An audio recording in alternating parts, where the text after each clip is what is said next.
ரூ. பாலாஜி அவர்கள் கரூர் சம்பவத்தை மையப்படுத்தி சிபிஐயிடம் வசமாக மாற்றப் போகிறாராம். இதுதான் இப்பொழுது ஊடகங்கள் மத்தியில் மறைமுகமாக பேசப்படுகின்ற ஒரு செய்தியாக இருக்கின்றது. சிபிஐ சார்பில் செந்தில் பாலாஜி அவர்களுக்கு சம்மன் அனுப்பப்பட்டிருக்கிறது. அந்த சம்மனில் அவர் 19ஆம் தேதி டெல்லியில் இருக்கக்கூடிய சிபிஐ அலுவலகத்தில் ஆஜராக வேண்டும் என்ற ஒரு செய்தி எடுத்து வைக்கப்படுகின்றது.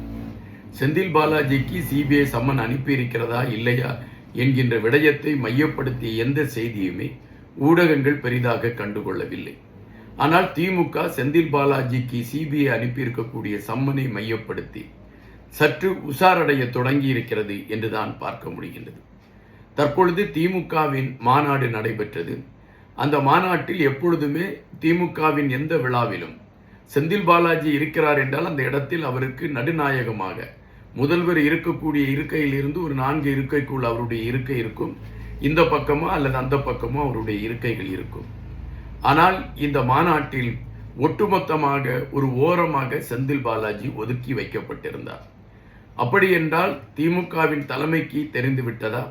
கரூர் சம்பவத்தை மையப்படுத்தி செந்தில் பாலாஜியின் மீது ஒரு அழுத்தமான நடவடிக்கை எடுப்பதற்கான களங்கள் உருவாகிவிட்டது என்று பலரும் எழுப்பிக் கொண்டிருக்கக்கூடிய சந்தேகம் உண்மையாகத்தான் இருக்கிறது என்று திமுக உணர்ந்து கொண்டு விட்டதா என்கின்ற கேள்விகள் எழும்பிக் கொண்டு இருக்கின்றன.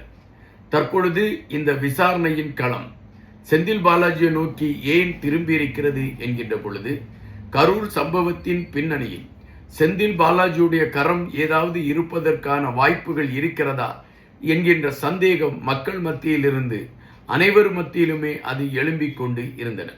எனவே ஒரு சந்தேகத்தை தீர்க்கக்கூடிய களத்தை தான் அந்த புலனாய்வுத்துறையை சார்ந்தவர்கள் எடுப்பார்கள். அப்படித்தான் இப்பொழுது சிபிஐ ரூ. பாலாஜி அவர்களை விசாரணைக்கென்று அழைத்திருக்கிறது.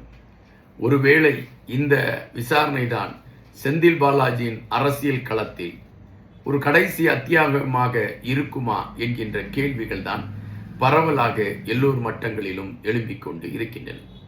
காத்திருப்போம். இன்னும் பல நல்ல செய்திகளோடு உங்களை சந்திக்கின்றேன்.